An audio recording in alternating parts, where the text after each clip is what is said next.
Assalamualaikum warahmatullahi taala wabarakatuh. Nama saya Indizun Farahmawati dari Fakultas Tarbiyah, Prodi Tadris Matematika semester 4. Di sini saya akan menjelaskan materi tentang pengantar statistika. Asal kata statistik, yaitu yang pertama, statia yang berarti catatan administrasi pemerintah di US. Dan yang kedua, stochos, yang memiliki arti anak panah, yang berasal dari bahasa Yunani, yaitu sesuatu yang mengandung ketidakpastian. Pengertian statistik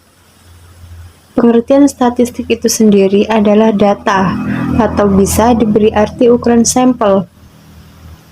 Secara umum, definisi statistik adalah ilmu yang mempelajari tentang seluk-beluk data, yaitu tentang pengumpulan, pengolahan, penganalisisan, penafsiran, dan penarikan kesimpulan dari data yang berbentuk angka-angka.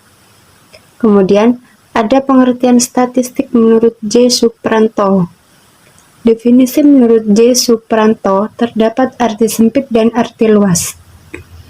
Dalam arti sempit, statistik adalah data, ringkasan yang berbentuk angka atau kuantitatif.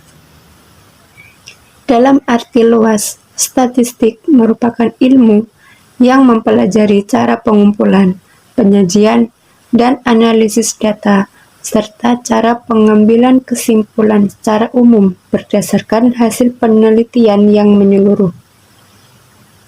Komponen-komponen statistik. Komponen statistik ada 4, yaitu yang pertama data, yang kedua perlakuan data seperti pengumpulan dan pengolahan, yang ketiga ada kesimpulan, yang keempat angka-angka. Pembagian statistik. Pembagian statistik ini ada beberapa macam. Pertama, statistik berdasarkan cara pengolahan datanya. Di sini juga terdapat 2 macam. Yang pertama, statistik deskriptif, merupakan bagian dari statistik yang mempelajari cara pengumpulan dan penyajian data sehingga mudah difahami. Fungsinya untuk menerangkan keadaan, gejala, atau persoalan. Yang B, statistik inferensial atau statistik induktif.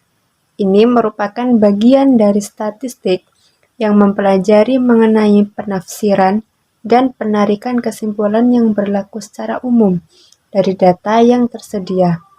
Statistik induktif ini berfungsi sebagai meramalkan dan mengontrol keadaan atau kejadian. Selanjutnya, statistik berdasarkan ruang lingkup penggunaannya. Di sini ada 6 poin.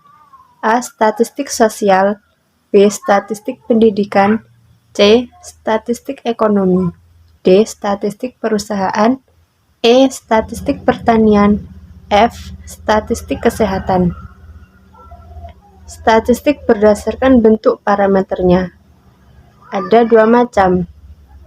A. Statistik parametrik, B. Statistik non-parametrik.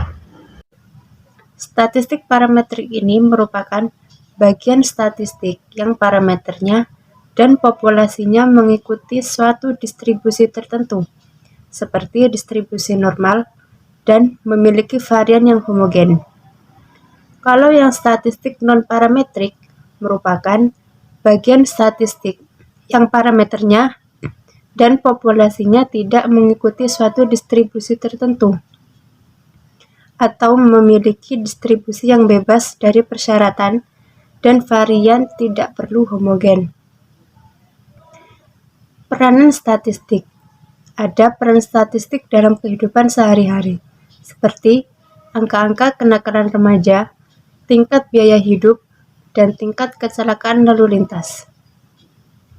Dalam penelitian ilmiah, contohnya seperti pada gambar, yang berawal dari teori, kemudian melakukan hipotesis. Setelah itu mengarah pada pengamatan atau observasi.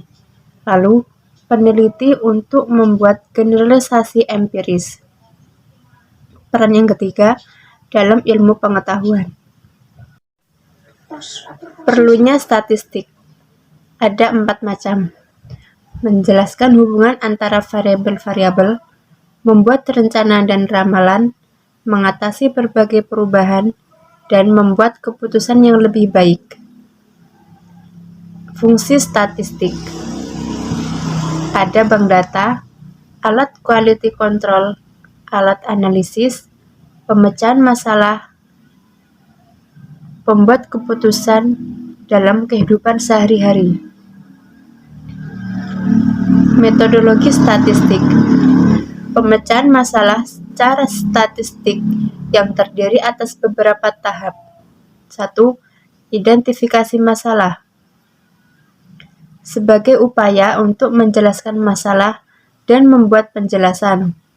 Dan identifikasi ini dilakukan sebagai langkah awal penelitian. Yang kedua, pengumpulan data. Ada data internal dan data eksternal. Data internal merupakan data yang bersangkutan langsung dengan permasalahan. Sedangkan data eksternal adalah data yang hanya mendukung permasalahan. Ketiga, klasifikasi data. Untuk memisahkan data yang heterogen ke dalam kelompok data yang homogen, sehingga sifat-sifat data yang menonjol mudah dilihat. Yang keempat, penyajian data adalah kegiatan menampilkan data dalam bentuk yang lebih mudah difahami melalui tabel, grafik atau diagram atau bentuk lainnya. Yang kelima, analisis data. Diinterpretasikan hasil dari tahap sebelumnya dan merupakan tahap akhir sebelum penarikan kesimpulan. Syarat data yang baik. Yang pertama, data harus objektif, sesuai dengan keadaan yang sebenarnya. Yang kedua, data harus bisa mewakili. Ketiga, kesalahan baku harus kecil. Suatu perkiraan dikatakan baik atau memiliki tingkat ketelitian tinggi jika kesalahan bakunya kecil. Syarat 2 dan 3 sering disebut sebagai syarat data yang dapat diandalkan atau untuk data yang dipercaya kebenarannya. Yang keempat, harus tepat waktu atau up to date. Yang kelima, harus relevan, yaitu data yang dikumpulkan harus ada hubungannya dengan masalah yang akan dipecahkan.